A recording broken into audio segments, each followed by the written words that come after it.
अनाथ अंतिम भाग. दत्तक मुलगी आहे म्हणजे काय गं आई? आशू बोलघेवडी आणि मस्तीखोर होती, पण शेवटी होती लहानच. तिच्या बालमतीला त्यातलं काही कळत नव्हतं, पण सुमा मात्र खूप धास्तावली होती. कसंबसं धैर्य गोळा करून तिने स्वतःला सावरलं आणि खोटं हसू चेहऱ्यावर आणत म्हणाली, अगं म्हणजे ती म्हणाली की आशू खूप हुशार आहे, म्हणून तर नंबर आला तिचा.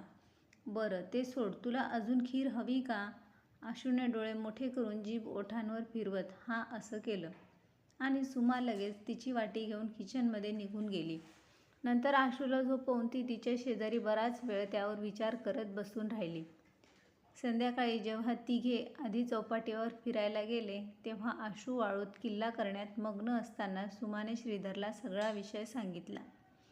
ते ऐकल्यावर तोही काहीसा काळजीत पडला. आणि मग तिला म्हणाला, काही झालं तरी हे खरं तिच्यापर्यंत कधीच पोहोचू द्यायचं नाही आपण. आणि आज तिचा दिवस आहे, तेव्हा आपण आता फक्त एन्जॉय करायचं, बाकीचा विचार सोडून दे, असं म्हणत त्याने तिला जवळ घेतलं आणि धीर दिला. तिकडून किल्ला पूर्ण करून बाजूला उभं राहून उड्या मारत मारत आशू त्या दोघांना हाका मारू लागली. ते पाहून श्रीधर सुमाला म्हणाला, ती बघ, ती आहे आशू श्रीधर चितळे, सौ सुमा आणि श्रीधर चितळे यांची लाडाची लेक. आपली मुलगी, बाकी काहीच मनात आणायचं नाही आणि तिच्यापर्यंत तसलं काही येऊही द्यायचं नाही, कळलं? इतकं बोलून तो आशूकडे गेला आणि तिला उचलून घेऊन गाडीकडे वळला. पाठोपाठ आपले अश्रू पुसत हसऱ्या चेहऱ्याने सुमाही चालू लागली. बघता बघता दिवस, महिने आणि वर्ष उलटून गेली. मागच्या आठवड्यात आशू 19 वर्षाची झाली. दरवर्षीप्रमाणे खूप दणक्यात तिचा वाढदिवस साजरा केला गेला. श्रीधरने तिला एक स्कूटी गिफ्ट म्हणून दिली. तिचे जमेल तितके लाड करत होते ते दोघे. 12वीत फक्त 52% मिळवून आशू पास झाली, पण तरीही कसलं दुःख न करता त्यांनी तिला नवा महागडा मोबाईल घेऊन दिला होता. इतक्या वर्षात एकदाही चुकूनही कधी तिच्याजवळ दत्तक किंवा परकेपणाचा कसलाच उल्लेख केला नव्हता त्यांनी.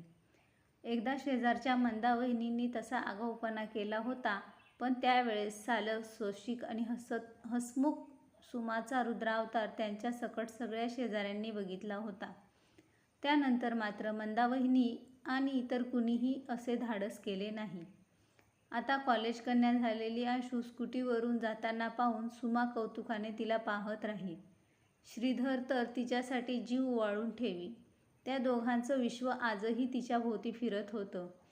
कसलीही कोणतीही कथा अशा सुखद वळणावर संपावी असं वाटतं प्रत्येकाला, पण दरवेळी प्रत्येक गाणं हव्या असलेल्या ओळीवर संपतंच असं नाही. सुमा आणि श्रीधर, आशू या त्रिकोणी सुखी कुटुंबाचं सगळं आलबेल सुरू आहे असं वाटत होतं. पण पुढे काळाच्या पोटात काय दडून राहिलं होतं कुणालाच माहीत नव्हतं. नवीन स्कूटी मिळाल्यावर कॉलेजला जाणारी आशू हल्ली खूप बिझी झाली होती. कॉलेज सुटल्यावर घरी यायला उशीर होत असे. घरी आला तरी स्वतःच्या बेडरूममध्ये मोबाईल घेऊन तासनतास बसून राहायची. जेवणाकडे दुर्लक्ष होऊ लागलं होतं तिचं. चिडचिड करू लागली होती. परवा तर क्षुल्लक कारणावरून सुमाला उद्धटपणे काहीतरी बोलून तिने हद्दच केली.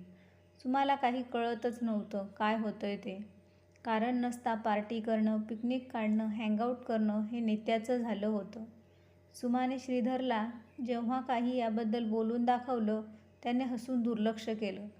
पण सुमा हल्ली खूप चिंतेत राहू लागली. आपल्या अतिलाडाने आशू बिघडत चालली आहे असं तिला वाटायला लागलं होतं. अलीकडे तर आशू घरी शांतच राहायला लागली होती. कमी झालेलं बोलणं अजूनच खुंटत जात होतं. उलट त्या दोघांपैकी कुणी तिच्याशी बोलायला गेलं तर नेहमी तिरकस उत्तरं द्यायला लागली होती आजकाल ती. सुमा नेहमी श्रीधरला याबाबत काही बोलायला गेली तर तो नेहमीसारखं हसण्यावारी नेत होता. पण एके दिवशी असं काही झालं जे श्रीधरही दुर्लक्षित करू शकला नाही. त्या दिवशी सकाळी नाश्ता करताना आशूच्या हातात मोबाईल बघून सुमा चिडली आणि तिच्या हातातून मोबाईल घेऊन तिने बाजूला ठेवला. बस, इतकं कारण. आणि आशूने, अगं काही अक्कल तुला? माझा मोबाईल दे आधी इकडे. दे म्हटलं ना, असं म्हणत सरळ पुढ्यात ठेवलेली नाश्त्याची प्लेट उडवून लावली. त्यामुळे समोर ठेवलेला ज्यूसचा ग्लास कलंडला आणि त्यातलं ज्यूस सुमाच्या साडीवर उडालं. श्रीधरही पटकन उभा राहिला. यावर सुमा अजूनच चिडली. आणि आशूकडे रागाने पाहू लागली. श्रीधरलाही राग आला होता त्यावेळेस. आशू जा. पण आशू मात्र या उलट सुमाच्या अंगावर बसकन ओरडली. बघितलं काय झालं तुझ्यामुळे? मूर्ख. हे ऐकताच सुमा काही बोलणार त्याच्या आधीच श्रीधरने एक सणसणीत कानाखाली ठेवून दिली आशूच्या गालावर. आशू गडबडली. सुमाही चमकून एकदम मागे झाली. श्रीधरचं हे रूप त्या दोघीही आज पहिल्यांदा पाहत होत्या. त्यानंतर आशू रडत रडत आत गेली आणि बॅग घेऊन कॉलेजला निघून गेली. श्रीधरही तसाच रागाच्या भरात ऑफिसला गेला. सुमा त्याच्या मागे हाका मारत धावली, पण तोपर्यंत तो निघून गेला होता. त्या दिवशी सुमाचं कशातच लक्ष लागत नव्हतं. तिने दोघांनाही कॉल करून बघितले, पण कुणीच उत्तर देत नव्हतं. त्यामुळे सुमा अजूनच काळजी करू लागली. संध्याकाळी दिवे लागण्याची वेळ झाली तरी आशू आली नव्हती. त्यामुळे देवासमोर दिवा लावतानाही आज सुमा स्थिर नव्हती. बाहेर अंगणात तुळशीजवळ दिवा लावायला आली तेव्हा तिला आशू दिसली. सोबत एक जॅकेट घातलेला, दाढी वाढवलेला, साधारण 25शीतला एक तरुण दिसला. ती अजून निरखून पाहू लागली. इतक्यात तो गाडी वळवून निघून गेला ही सुसाट. आणि आशूने स्कूटी गेटमधून आत आणली. सुमाकडे पाहताच सुमा हसली, पण ती तिच्या बाजूने त्वऱ्यात घरात निघून गेली. सुमा तिच्या मागोमाग घरात गेली. अगं आशू, ऐक तरी, कुठे होतीस इतका वेळ? मी किती कॉल्स केले, का उचलले नाहीस? मी काळजीत होते गं.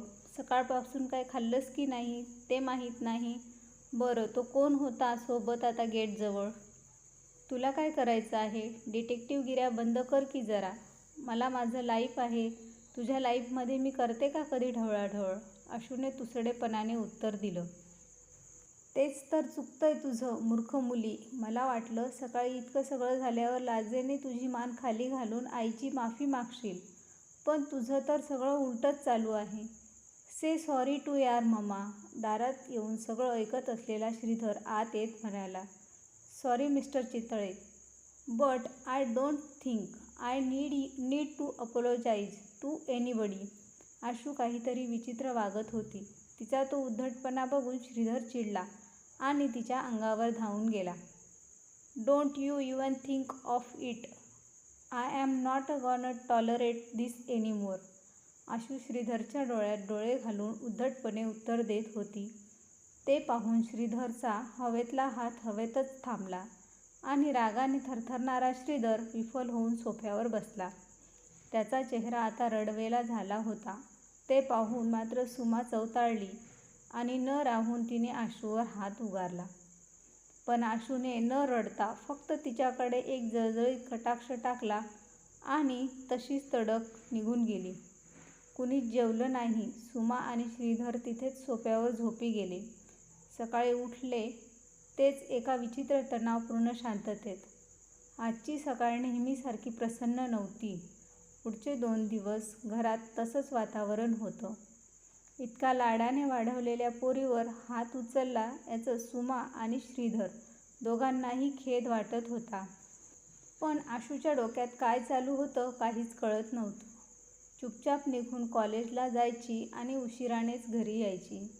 साचलेलं सारं मळप दूर होऊन सगळं ठीक होऊ दे इतकीच प्रार्थना सुमा देवाजवळ करत होती. आणि मग शेवटी तो दिवस उजाडला.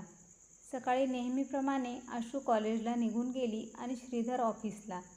सुमा तिच्या कामात गुंतून गेली, पण डोक्यातलं विचारचक्र काही थांबत नव्हतं. गेले काही दिवस जे काही घरात घडत होतं त्याची पुसटशी कल्पना स्वप्नातही केलेली नव्हती कधी सुमाने. अशा विचारातच तिने जेवण बनवलं आणि देवापुढे नैवेद्य ठेवला आणि मनोमन त्याच्याकडे सगळ्यातून सुखरूप बाहेर काढ अशी विनवणी करू लागली. इतक्यात दारावरची बेल वाजली. सुमा पदराने डोळे पुसतच हॉलमध्ये आली. काकू, आशू आहे का घरात? एक आशूच्याच वयाची मुलगी दारात उभी होती. नाही ग बाळा, ती कॉलेजला गेले. तू नाही का गेली? ये घरात ये. मी ओळखलं नाही तुला. बाळा, काय नाव तुझं? सुमाने तिला आत बोलवत विचारले. माझं नाव मेघा गोरे. मी आशूच्याच वर्गात शिकते. ती बरेच दिवस कॉलेजला येत नव्हती. काल मला रस्त्यात भेटली तेव्हा माझ्याकडून नोट्स घेऊन गेली. मला म्हणाली उद्या परत करते, पण आज आली नाही कॉलेजला म्हणून मीच घरात आले. पुढ्यात ठेवलेला पाण्याचा ग्लास हातात घेत ती म्हणाली, अगं पण ती रोज जाते कॉलेजला आणि पूर्ण वेळ झाल्यावर परत येते. सुमा गोंधळून म्हणाली, काकू तुम्ही रागावू नका, पण मी तुम्हाला आशूबद्दल काही महत्त्वाचं सांगायला आले आज. मेघा असं म्हणताच सुमाच्या काळजात धस्स झालं. ती मेघाच्या बाजूला जाऊन बसली आणि म्हणाली, मेघा बाळा, तुला जे काही सांगायचंय ते स्पष्ट सांग आणि लवकर सांग. त्यानंतर हातातला ग्लास समोर टेबलावर ठेवत मेघाने बोलायला सुरू केलं. खरं तर सांगावं असं खूप आधीपासून वाटत होतं काकू, पण मला आशूने भीती दाखवून गप्प केलं होतं. पण मी काल जे ऐकलं ते पाहून मला राहावलं नाही आणि म्हणून मी आज इथे आले. खरं तर आशू पूर्वीपासून आमची लीडर. ती बिनधास्त आहे. ती आमच्याशी फटकळपणे बोलली तरी ती चांगली मुलगी आहे हे आम्हाला माहीत आहे. पण गेल्या वर्षी मनीष तिच्या लाईफमध्ये आला आणि तिथून सगळं बिनसलंच. मनीष नावाचा एक मुलगा आशूच्या मागे लागला होता. सुरुवातीला तो तिचा पाठलागही करायचा, पण तेव्हा आशूने त्याला चांगलंच सुनावलं होतं. तो खूप वाया गेलेला मुलगा आहे हो काकू. त्याचा एक काका आहे फक्त, तोही बरेचदा जेलमध्ये असतो. त्या झेडपीवाल्या अण्णाभाऊ मानेंच्या सभा वगैरे अरेंज करणाऱ्या टोळक्यामध्ये मनीष असतो. दारू सिगारेटचा नाद खूप आहे त्याला. घरी कोणी नाही पण पार्टी ऑफिसमधून पैसा घेऊन चैन करतो. त्या प्रकारानंतरही त्याने आशूचा पाठलाग सुरूच ठेवला. पण काही महिन्यांनी आशू आमच्यात कमी यायला लागली. आमच्याशी फार बोलायची नाही. लेक्चर बंक करून लवकर निघायची. मला खटकलं म्हणून मी एकदा ग्रुपमध्ये विषय काढला तेव्हा कळलं की मनीष आणि आशूचं अफेअर सुरू आहे. मला धक्काच बसला. मी आशूला याबाबत विचारलंही तर तिने मला थातूरमातूर कारणं देऊन पिटाळून लावलं. मी तुम्हाला सांगायला येणार होते, पण कुणास ठाऊक कसं आशूला कळलं आणि तेव्हा तिने आणि मनीषने मला जवळपास धमकीच दिली की जर मी असं केलं तर परिणाम वाईट होतील. मग मी घाबरून गेले. पण रोज त्या दोघांना गाडीवर फिरताना बघून मला खूप वाईट वाटायचं. तुमच्याबद्दल विचार यायचा, पण मन मारून राहायचे. वाटायचं आशूला कधी ना कधी कळेल तिची चूक. पण काल त्या दोघांना बोलताना ऐकलं की ते दोघं लग्न करणार आहेत लवकरच. तेव्हा मला राहावलं नाही आणि आज मी इथे आले. सगळं बोलताना मेघा रडू लागलेली. तिने रुमालाने डोळे पुसत सुमाकडे पाहिलं तर तिला घेरी येत होती. मेघा घाबरली. तिने पटकन तिला सोफ्यावर मागे डोकं टेकवून बसवलं. समोर ठेवलेलं पाणी तिच्या तोंडावर शिंपडत काकू काकू अशी हाका मारायला लागली.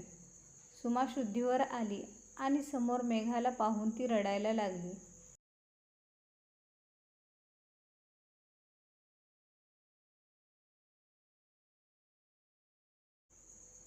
मेघा सुमाला सावरू लागली. काही वेळाने सुमा थोडी सावरली तशी तिला मेघा म्हणाली, काकू मी येते आता, पण प्लीज माझं नाव नका सांगू कुणाला. आणि इतकं बोलून ती तिला काळजी घ्यायला सांगून ती निघून गेली. ती जाताच सुमाने आशूला कॉलवर कॉल केले, पण तिने एकही कॉल उचलला नाही. शेवटी घाबरलेल्या सुमाने श्रीधरला कॉल करून घरी बोलावून घेतलं आणि त्याला सगळा प्रकार सांगितला.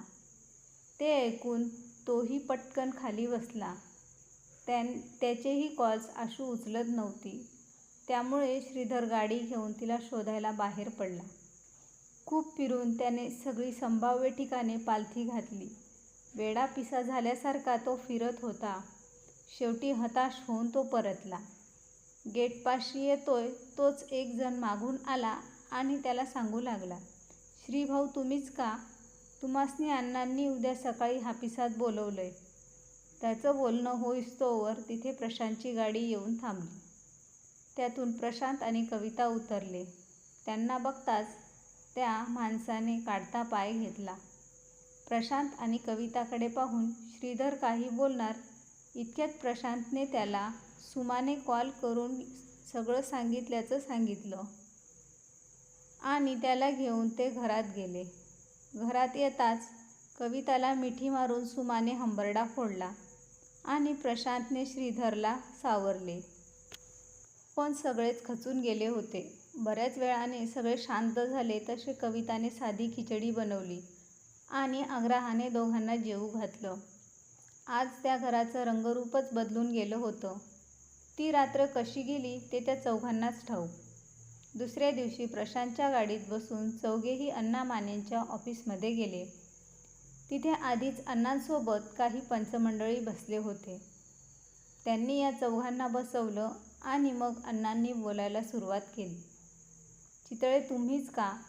हे बघा, आता जे व्हायचे ते होऊन गेलंय, तेव्हा आता वाद करून काही उपयोग नाही. दोघंही सज्ञान आहेत, त्यामुळे काही करताही येणार नाही आपल्या कुणाला. दोघांनी काल शेजारच्या गावातल्या टेकडीवरच्या देवळात जाऊन लग्न केलेलं आहे. आता आपलं कर्तव्य एकच की ते म्हणजे त्यांना आशीर्वाद देणं. हे सगळं ऐकताच श्रीधरने एक हातात सुस्कारा सोडला आणि त्याचा कंठ दाटून आला. त्याची अवस्था बघून प्रशांत म्हणाला, दोघं आता कुठे आहेत? त्यांना समोर बोलवा आधी. इतक्या लाडाने वाढवली पोरीला, असंच कुणाच्याही हवाली करून सोडून द्यायचं का? पोराला ना काही काम ना धंदा, कसा होणार आहे संसार?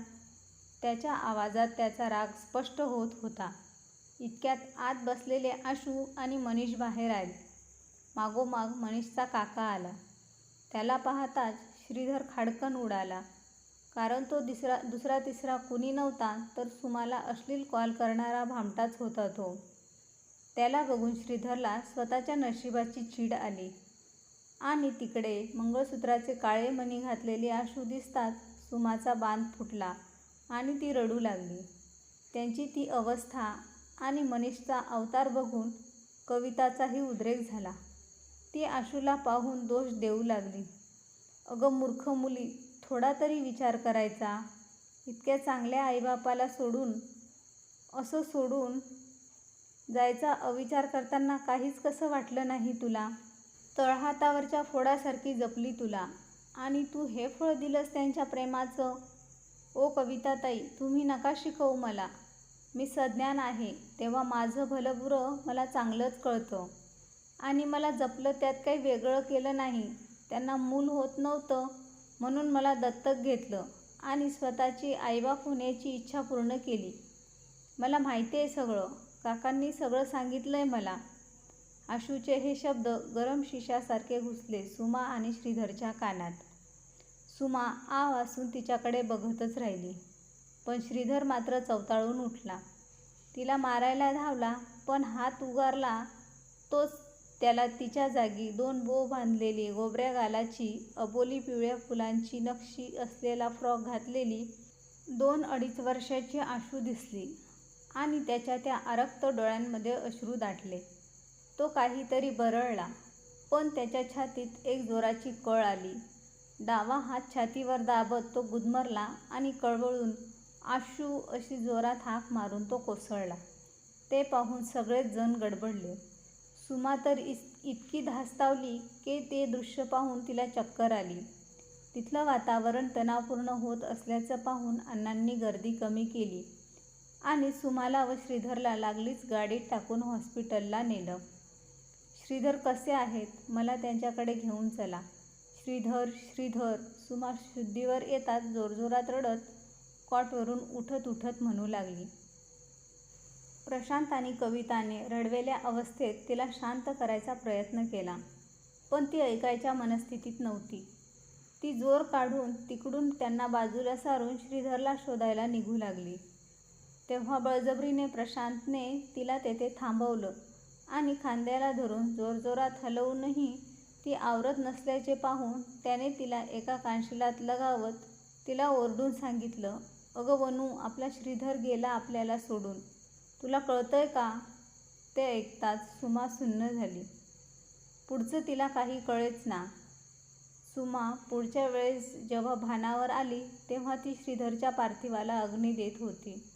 अग्नी देताच तिने श्रीधर अशी एकच किंकाळी फोडली आणि ती तेथेच कोसळली. तेव्हा सोबतच्या बायकांनी आणि कविताने तिला बाजूला नेली आणि तिला तोंडावर पाणी शिंपडून शुद्धीवर आणलं. पण सुमा शून्यात पाहत बसली फक्त. प्रशांतला ते दृश्य पाहून सहन नाही झालं. तो बाजूला जाऊन रडू लागला. इकडे आशूने धावत जाऊन सुमाला मिठी मारली, पण तिला कसलीच जाणीव उरली नव्हती. ती पुतळ्यासारखी बसून राहिली. प्रशांतने स्वतःला सावरलं आणि तो कविताला आणि सुमाला घेऊन तिथून निघू लागला. तेव्हा आशूने त्यांची माफी मागून त्यांना थांबवू पाहिलं, पण त्याने तिचा हात झिडकारला आणि दोघींना तिकडून घेऊन जाताना कविताकडे पाहून तो अगतिक होऊन म्हणाला, या माऊलीने आई होऊन एका अनाथाला आधार दिला, आयुष्य दिलं, पण त्याच कृतज्ञाने तिला अनाथ करून सोडलं. तर मित्रांनो, कशी होती कथा? कथा आवडली असेल तर कमेंटमध्ये नक्की कळवा. आवडल्यास लाईक करा, शेअर करा आणि अशाच नवनवीन कथांसाठी आमच्या चॅनलला सबस्क्राईब करा.